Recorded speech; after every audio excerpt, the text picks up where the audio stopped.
ada atau tidak di kalangan ulama Asy'ariyah yang menolak kesemua ni sekaligus? Saya tidak membaca keseluruhan pandangan ulama Asy'ariyah. Tak tahu atau ada atau tidak? Saya tak membaca keseluruhan pandangan ulama Asy'ariyah. Jadi tak tahu. Saya tidak membaca keseluruhan pandangan ulama Asy'ariyah, seperti mana Ustaz Engku juga tidak mampu mengumpul pandangan semua ulama Ya, Asy'ariyah. tapi kalau ada, biasanya kita akan tahu. Itu Benda-benda ni assumption. benda yang masyhur kan. Yaqazah kita tahu siapa yang khilaf. Nabi Muhammad kita tahu ada khilaf. Okey. Jadi soalannya quite simple. Tanpa membaca keseluruhan pun, as long as siapa yang Ustaz Salman Ali tahu, ada atau tidak di kalangan ulama Asy'ariyah yang menolak kesemua sekaligus. Untuk mengisbatkan ada, anda perlu membaca kesemua pandangan ulama Asy'ariyah. Saya dah dan tak kaitkan sempat soalan baca. saya tadi. Setakat yang Ustaz Salman tahu. Setakat yang saya tahu, saya tak jumpa. Okey, terima kasih. Ustaz Salman tahu tak yang menyesatkan semua sekaligus adalah ulama Wahabi, iaitu Syekh bin Baz. Syekh bin Baz menolak kesemuanya, yaqazah dengan bentuk yang kita terangkan. Tidak. Tak tahu. Tidak. Mana Syekh bin Baz menerima? Ramai lagi orang yang menyesatkan perkara-perkara, menolak perkara-perkara begitu, dan ramai lagi ada Wahabi yang menerima perkara demikian. Okey. Ibnu Taimiyah menerima berlakunya yaqazah. Baik. Tapi Ibn Taimiyah bukan Wahabi ya. Oh gitu ke? Okey. Wahabi kan mai kemudian. Oh. They want the things very basic lah. Ibn Taimiyah kurun ke-8, Wahabi kurun ke-12. Sebenarnya tak ada siapa pun menolak yaqazah. Semua orang yang berakal percaya apabila serotonin dan dopamin berada pada tahap yang berbeza, ada kemungkinan untuk melihat sesuatu yang orang lain tak lihat. Tapi yang saya tanya adalah yang menolak semua tidak ada di kalangan Asy'ariyah, tapi ada di kalangan ulama Wahabi, antara lain adalah Syekh bin Baz. Baik.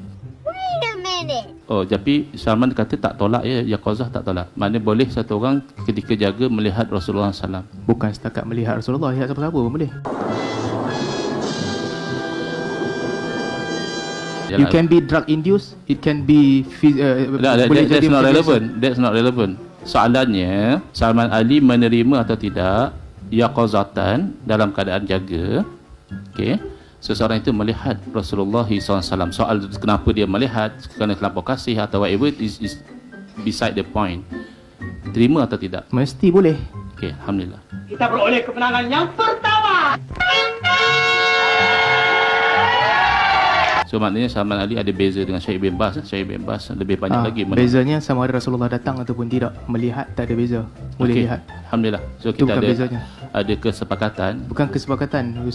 Ustaz engkau tak faham antara melihat ataupun hadrah ataupun Nabi hadir di situ. Itu perbezaan dua yang berbeza. Kalau bercanggah, Oleh kerana sesi ni milik interrogator, sebenarnya Ustaz aku tak faham tu adalah your assumption lah, so I won't argue on that. Tapi saya kata sama, kenapa? Kerana kita juga berfokus kepada melihat, bukan kepada hadir.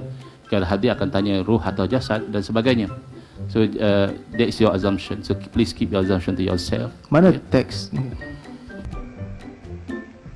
Sesi bertanya Ustaz Salman dah habis, boleh minta izin untuk bertanya.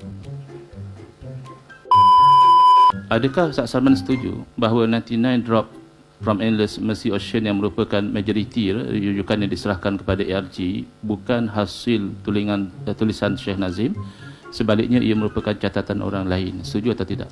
Catatan orang lain di atas perkataan Syekh Nazim, seperti mana catatan Tuan terhadap ucapan saya tadi yang 40 poin. Ya. Itu ucapan saya. Jadi setujulah. Mana yang saya catat tu bukanlah tak Salman tulis, saya catat. Ya. Okey, so setuju. Terima kasih. Setuju betul? Setuju bahawa 99 drop from Endless Mercy Ocean bukan tulisan Syekh Nazim tapi catatan orang lain. Betul? Okey. Adakah Ustaz Salman Ali tahu siapa nama pencatat buku tersebut? Tahu atau tak tahu? Tak tahu.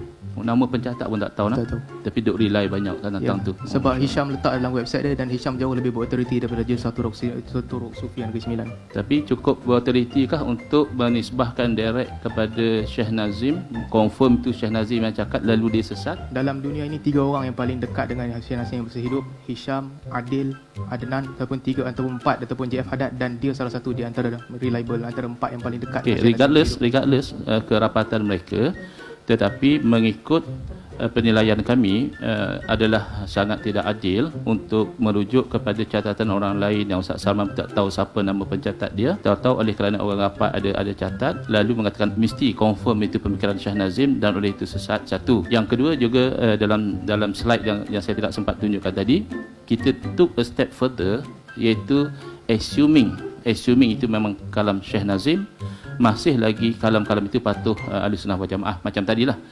someone assume oleh kerana lepas uzlah boleh jadi dapat satu kelebihan, maka itu bercanggah. That is your assumption.